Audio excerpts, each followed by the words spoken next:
नमस्कार, मी अमरज्योती खेडकर। आज मी तुम्हाला नित्य गुरुवाणीचं पुढचं पान वाचून दाखवत आहे। आणि हे वाचण्याच्या आधी माझे सद्गुरू श्री रामकृष्ण सरस्वती क्षीरसागर स्वामी महाराज यांना वंदन करते। तसंच दत्तगुरूंना वंदन करून मी पुढचं पान वाचत आहे। आता ह्या पानात काय म्हटलं आहे सद्गुरूंनी, इदम न मम, म्हणजे हे जे ज्ञान आहे ते माझं नाही आहे, हे सद्गुरूंनी सांगितलेलं आहे आणि हे नित्य गुरुवाणीमध्ये आहे। ते मी तुम्हाला वाचून दाखवते। मंदिरे, घरे किंवा संस्था काहीही असो, तेथे जळमटे लागता कामा नये। म्हणजे हे सद्गुरूंनी सांगितले, पण हे प्रत्येक स्त्रीला किंवा प्रत्येक पुरुषाला हे आपल्या घरामध्ये सुद्धा, म्हणजे काय म्हटलं, मंदिरे, घरे किंवा संस्था, म्हणजे काही संस्था असतील, मंदिरे असतील, घरं असतील, ही नेहमी स्वच्छ असायला पाहिजे। तिथे ना जळमटं लागलेली, जळमटं लोंबतायत वगैरे असं असता कामा नये। म्हणून प्रत्येक जणांनी एक लक्षात ठेवावं की आपलं घर हे नेहमी स्वच्छ ठेवावं। मंदिर म्हणजे जे मंदिराची पूजा करतात किंवा मंदिरात जातात त्यांनी मंदिर पण स्वच्छ ठेवावं। आणि संस्था आहे, काही आता संस्था आहेत, म्हणजे समजा घ्या बँका आहेत, पतपेढ्या आहेत, जे काय आहे ते सगळं स्वच्छ असावं, तिथे जळमटे लोंबता कामा नये। अशी जळमटे लागलेली दिसली की व्यवस्थापन चांगले नाही असे समजावे। म्हणजे मग ते घर असो, मंदिर असो किंवा कुठची संस्था असो। आता बघा, घरामध्ये सुद्धा आपल्याला अशी जळमटं लागलेली लोंबतायत असं दिसलं तर ते आपल्याला पण आवडत नाही, किंवा कोणी येणारा जर माणूस असेल तर तो मनामध्ये तेच म्हणेल, काय यांच्या घरामध्ये जळमटं सगळीकडे दिसत आहेत, काही स्वच्छता वगैरे करतात की नाही। त्यामुळे तिथलं व्यवस्थापन हे चांगलं नाही असं समजावं। व्यवस्थापनासाठी कडक स्वभावाच्या माणसाची नियुक्ती करावी। म्हणजे मग मंदिरात सुद्धा त्या हे बघा, हे सगळं बघण्यासाठी प्रत्येक ठिकाणी एक माणूस असतो। जसं घरामध्ये स्त्रीचं हे सगळीकडे लक्ष असतं, घरातली जी स्त्री असते ती सगळ्या घराकडे हे लक्ष देते, कुठे जळमटा लागले। मग कोणी स्वतः करतात, कोणी बाईकडनं करून घेतात, कसंही करा तुम्ही, पण घर हे नेहमी स्वच्छ आणि सुंदर आणि आनंदी असलं पाहिजे।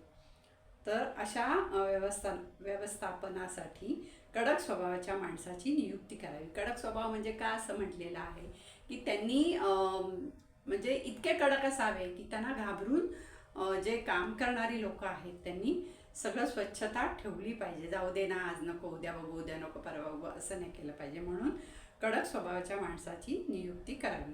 येथे मऊ स्वभावाचा माणूस उपयोगाचा नाही, म्हणजे सॉफ्ट कॉर्नर, म्हणजे असा अगदी हां चल कर ग, नको करू, असा उपयोगी नाही।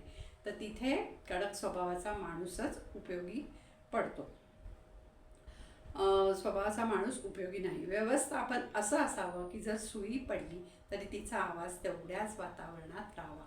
आता तुम्ही बघा, देवळामध्ये गेल्यावर खूप छान आनंदी शांतता वातावरण असलं तिथलं, आणि हे असेल म्हणजे तिथला काय जे नाम जप जे काही लावतात ते असं शांत मंद आवाजात जर येत असेल तर आपल्याला पण तिथे गेल्यावर किती छान वाटतं। म्हणजे आपल्याला पण उत्साह वाटतो आणि आपल्याला आनंद वाटतो, मनाला शांती वाटते। नाही तर कलकलाट, गोंधळ, स्वच्छता नाही असं जर असेल तर त्या मंदिरात जायची आपल्याला इच्छा होत नाही। तसंच हे जे सद्गुरूंनी सांगितलंय ना, सुई पडली तरी तिचा आवाज तेवढ्याच वातावरणात राहावा। याचा अर्थ काय आहे की घरामध्ये सुद्धा आपल्या की हे बघा, आता वादविवाद सगळ्यांच्याच घरात होतात, असं नाही आहे की 4 माणसं जिथे आली तिथे वादविवाद हे होतातच। पण काही वादविवाद झाला तरी त्याचा आवाज तिथल्या तिथे राहावा। ह्याचा अर्थ हा आहे की सुई पडली तरी आवाज तेवढ्याच वातावरणात राहावा। म्हणजे जरी तुमच्यात काही वाद झाला तरी त्याचा आवाज, त्याचं जे काही होईल ते तेवढ्याच वातावरणात राहावं। तो आवाज बाहेर जाऊ नये, किंवा बाहेर तुमचे जे काही आहे ते बाहेरच्या म्हणजे लोकांपर्यंत पोचू नये।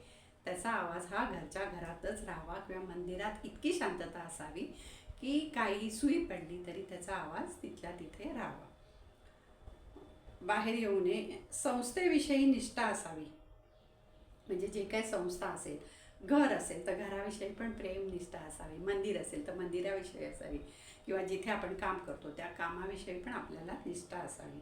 तसेच निर्माण शक्तीही असावी.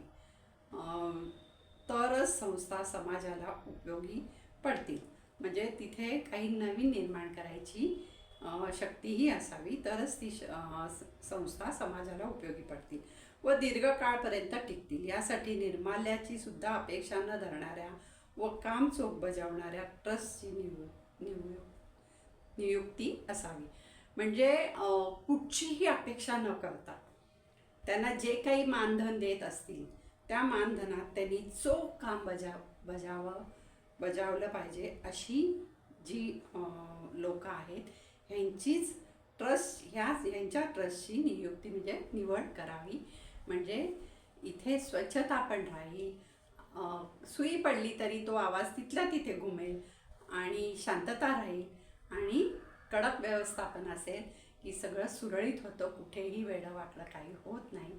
हा त्या मागचा सांगण्याचा उद्देश आहे. आता हे जे काही मी वाचलं आहे आज ते मी माझ्या सद्गुरूच्या चरणी अर्पण करते आणि सद्गुरूंना नमस्कार करून म्हणते, श्री रामकृष्ण गुरु माझे आई, मजला ठाव द्यावा पायी, दिगंबरा दिगंबरा श्रीपादवल्लभ दिगंबरा. श्री गुरुदेव दत्त, श्री गुरुदेव दत्त, श्री गुरुदेव दत्त.